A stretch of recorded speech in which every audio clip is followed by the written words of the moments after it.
நேற்று நைட்டுக்கெலாம் அப்படி ஒரு தலைவலிங்க. ஏன் தான் அப்படி ஒரு தலைவலி வந்துச்சுன்னே தெரியல.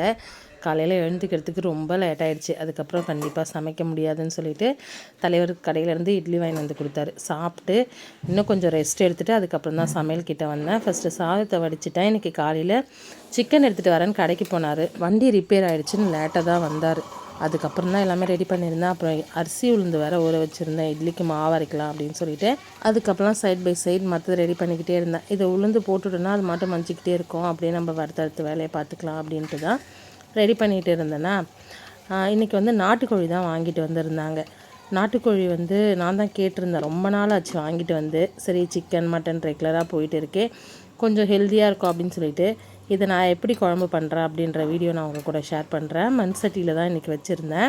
சட்டியில் வந்து எண்ணெய் ஊற்றிட்டு அதுக்கப்புறம் ஹோல் ஸ்பைசஸ், உங்களுக்கு என்னெல்லாம் ஹோல் ஸ்பைசஸ் வேணுமோ போட்டுக்கோங்க. இன்றைக்கி நான் தனியா கொஞ்சம் எக்ஸ்ட்ராவாக ஆட் பண்ணியிருந்தேன். அப்புறம் இஞ்சி பூண்டு 2 பச்சை மிளகா, சின்ன வெங்காயம் தாராளமாக 2 தக்காளி இது தான் போட்டிருந்தேன். எப்பயுமே நாட்டுக்கோழி குழம்புக்கு சின்ன வெங்காயம் சேர்த்துக்கோங்க. சின்ன வெங்காயம் சேர்த்துக்கிட்டிங்கன்னா ரொம்பவே குழம்பு ரொம்ப டேஸ்ட்டாக இருக்கும். பெரிய வெங்காயத்தில் அந்த டேஸ்ட் எக்ஸ்பெக்ட் பண்ண முடியாது. அதனால் வாங்கிட்டு வந்ததுக்கு அப்புறம் தான் சின்ன வெங்காயத்தை உரித்து அதுக்கப்புறம் செஞ்சுருந்தேன். அப்புறம் மிளகு, பெருஞ்சீரகம், சீரகம் இது எல்லாமே கூட சேர்த்துக்கணும். சேர்த்துட்டு நல்லா கிளறி விட்டுட்டு வதங்குறதுக்கு அப்புறம் தேங்காய் கொஞ்சம் சேர்த்து அதையுமே நல்லா வதக்கி எடுத்துக்கலாம். நாட்டுக்கோழி குழம்புல தேங்காயும் சேர்த்துக்கணும். அப்போ தான் அந்த டேஸ்ட் வந்து நல்லா என்ஹான்ஸ் பண்ணி தரும். நான் நார்மல் கறி குழம்புல தேங்காய் சேர்க்க மாட்டேன், பட் இதுக்கு வந்து நான் சேர்த்துப்பேன். இது எல்லாமே நல்லா வதங்கினதுக்கப்புறம் மிக்ஸி ஜாரில் மாற்றிக்கலாம். மாற்றிட்டு அதே சட்டியில் தான் நம்ம தாளிக்க போகிறோம். இது வந்து நல்லா நைஸாக அரைச்சி எடுத்துக்கலாம். எவ்வளோ நைஸாக முடியுமோ அவ்வளோ நைஸாக அரைச்சி எடுத்துக்கோங்க. அந்த காலத்தெல்லாம் உரலெல்லாம் அரைச்சாங்கங்க. இப்போ எங்கே நமக்கு இதை கிட்ட போக முடியுது. ஒரு பக்கம் நான் கிரைண்டரில் உளுந்து போட்டுட்டு இந்த பக்கம் செய்கிறதுக்குள்ளே இன்றைக்கி ஒரு வேலை பார்த்து வச்சுருந்தேன். என்ன வேலைன்றதை நான் சொல்கிறேன் பாருங்களேன். அப்புறம் அதே சட்டியில் எண்ணெய் கொஞ்சம் ஊற்றிட்டு பெரிய வெங்காயம் 1 வெங்காயம் போட்டுட்டேன். அப்புறம் 1 தக்காளி இதையுமே நல்லா வதக்கிக்கிட்டு இருந்தேன். இது வதங்கிட்டு இருக்கிறப்ப நான் உளுந்து போட்டுட்டு வந்தேன்ல, அது மஞ்சிருச்சு. சரி அதை வழிச்சிட்டு வந்துடலான்னு வந்து பார்க்குறதுக்குள்ளே இந்த வெங்காயம் தீஞ்சிருச்சு. ஐயோ என்னடா இது இப்படி ஆயிடுச்சு, டைம் வேறு ஆயிடுச்சு, வேறு எதுவும் ரெடி பண்ணவும் முடியாது. சரி பரவாயில்ல, இது ஒரு டேஸ்ட்டாக தான் இருக்கும், அட்ஜஸ்ட் பண்ணிக்கலான்னு சொல்லிவிட்டு அதிலே வந்து அரைச்ச பேஸ்ட்டை ஊற்றி கொதிக்க வச்சுட்டேன். இது நல்லா நிறையா தண்ணி ஊற்றிக்கலாம். ஏன்னா நாட்டுக்கோழி குழம்பு வந்து தண்ணியாக இருந்தால் நல்லாவே இருக்கும். அதனால் இது எந்த அளவுக்கு தண்ணி முடியுமோ அந்த அளவுக்கு நீங்கள் தண்ணி சேர்த்துக்கலாம். நான் வந்து நிறையா தண்ணி சேர்த்துட்டு அது கூட இன்றைக்கி வந்து சிக்கனை என்ன பண்ணிவிட்டேன், நான் ஒரு விசில் வச்சு எடுத்துட்டேன். ஏன்னா நம்ம அப்படியே போட்டோன்னா இது ரொம்ப நேரம் வேகிற மாதிரி இருக்குது. அதுவும் இல்லாமல் குழந்தைங்க சாப்பிட்றதுக்கு வந்து ஹார்டாக இருக்குது நாட்டுக்கோழி. அதனால் நான் இன்றைக்கி என்ன பண்ணேன், ஒரு விசில் வச்சு எடுத்துட்டேன். வச்சதை அந்த சிக்கன் பாதி எடுத்து வச்சுட்டேன் வறுக்கிறதுக்கு. அப்புறம் இதில் பாதி போட்டுட்டு அந்த வேக வச்ச தண்ணியுமே இதிலே சேர்த்துக்கிட்டேன். அப்புறம் நம்மளோட குழம்பு மிளகாத்தூள் இருக்கு இல்லையா, அது ஒரு 2 ஸ்பூன் போட்டுட்டு அப்புறம் மஞ்சப்பொடி கொஞ்சோண்டு கரம் மசாலா பொடி, இதுதான். எக்ஸ்ட்ராவாக எதுவுமே பொடி சேர்க்க மாட்டாங்க. நம்ம குழம்பு மிளகா பொடியிலே வந்து எல்லாமே போட்டு தான் நம்ம அரைக்கிறோம் இல்லையா, அதனால் எக்ஸ்ட்ராவாக எதுவுமே நம்ம சேர்க்க தேவையில்ல. கொஞ்சம் உப்பு மட்டும் சேர்த்துக்கலாம். எப்பயுமே நீங்கள் நாட்டுக்கோழி குழம்பு வைக்கும்போது காரமும் உப்பும் கொஞ்சம் தூக்கலாக போட்டுக்கோங்க, அப்போ தான் வந்து நல்லாயிருக்கும். அதே மாதிரி நான் போட்டு எல்லாத்தையும் ஒரு மிக்ஸ் கொடுத்துட்டு அப்படியே மூடி வச்சுட்டேன். இது நல்லா கொதித்து வரட்டும். இதுக்கப்புறம் நம்ம குழம்புக்கிட்ட வேலை கிடையாது. அதுக்கப்புறம் நம்ம வறுக்கிற ஐட்டம் கிட்டே போயிடலாம். காமிக்கிறது வந்து அடுப்பில் ரெடியாகிறது மட்டும்தான் காமிச்சிட்டு இருந்தேன். பின்னாடி மாவு அரைக்கிற வேலை ஒரு பக்கம் போய்கிட்டே இருந்துச்சு. அப்புறம் இது குழம்புக்கு இதுக்கப்புறம் நமக்கு வேலை இல்லைன்னு சொல்லிட்டு வறுக்கிறதுக்கு பக்கம் பண்ணிட்டோமா. இன்றைக்கி வந்து இரும்பு கடாயில் தான் வறுத்துருந்தேன். இதுக்கும் எண்ணெய் ஊற்றி தாராளமாக சின்ன வெங்காயமும் பூண்டை இடிச்சும் சேர்த்துக்கலாம். எவ்வளோ சின்ன வெங்காயமும் பூண்டும் சேர்க்குறோமோ அவ்வளோக்கு நல்லாவே இருக்கும். இன்றைக்கி அது இந்த வெங்காயம் உரிக்கிறது தான் இன்றைக்கி வேலையே கொஞ்சம் அதிகமாகிடுச்சு. அதுக்கப்புறம் இதை நல்லா வதங்கினதுக்கப்புறம் நான் வந்து குழம்புக்கு போட்டேன் இல்லையா பேஸ்ட் அரைச்சில்ல, அதுலேயே கொஞ்சம் எடுத்து வச்சுருந்தேன். அதையே இதுக்குமே நான் யூஸ் பண்ணிக்கிட்டேன். இதுக்கு தனியாக நான் எதுவும் இஞ்சி பூண்டு பேஸ்ட்லாம் எதுவுமே சேர்க்கல.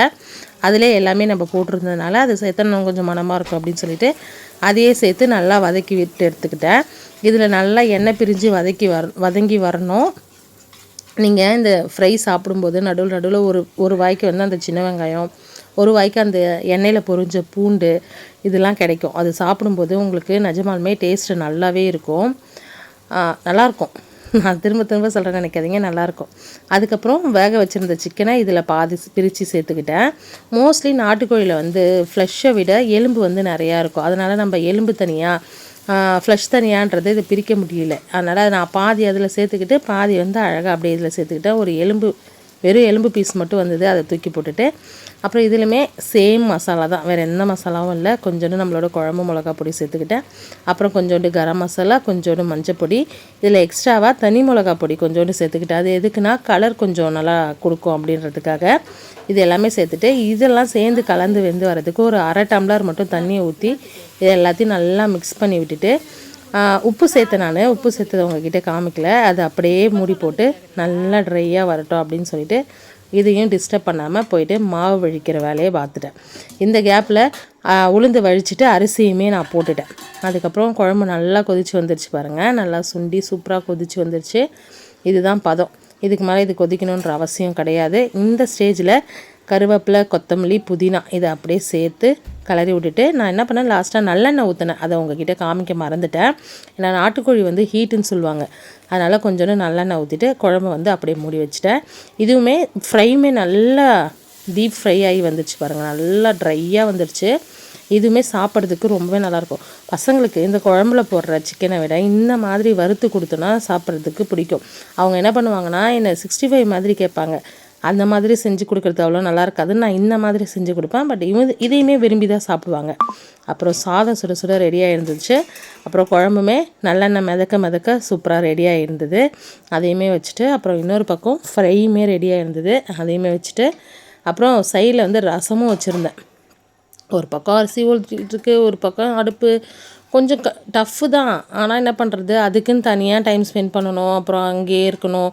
ஒரு வழியாக கிச்சனுக்கு போனோன்னா எல்லா வேலையும் முடிச்சுட்டு வந்துடலாமே அப்படின்னு சொல்லிட்டு எல்லாத்தையும் முடித்து ஆயாசமாக உட்காந்து வாழை இலையை போட்டு எல்லோரும் சேர்ந்து உட்காந்து சாப்பிட்டாச்சு. பசங்களுக்கு சிக்கன் ஃப்ரை ரொம்ப பிடிச்சிருந்தது, விரும்பி வச்சு சாப்பிட்டுட்டு இருந்தாங்க. எனக்கும் மனசு திருப்தியாக இருந்தது பார்க்குறப்போ. அப்புறம் நானுமே கொஞ்சம் நிறையா வச்சு சாப்பிட்டுட்டு லாஸ்ட்டாக ரசம் போட்டு சாப்பிட்டேன். இந்த ரசத்துக்கு அந்த சின்ன வெங்காயம் ஒரு வாய், பீஸ் ஒரு வாய், கொஞ்சம் எல்லாத்தையும் சேர்த்து வச்சு எடுத்து சாப்பிடும்போது டேஸ்ட் ரொம்ப நல்லா இருந்தது. பட்டையெல்லாம் போட்டுட்டு நான்வெஜ் சாப்பிட்றேன்னு நினைக்காதீங்க. அப்புறம் சாப்பிட்டு தூங்கி ரெஸ்ட் எடுத்தாச்சு.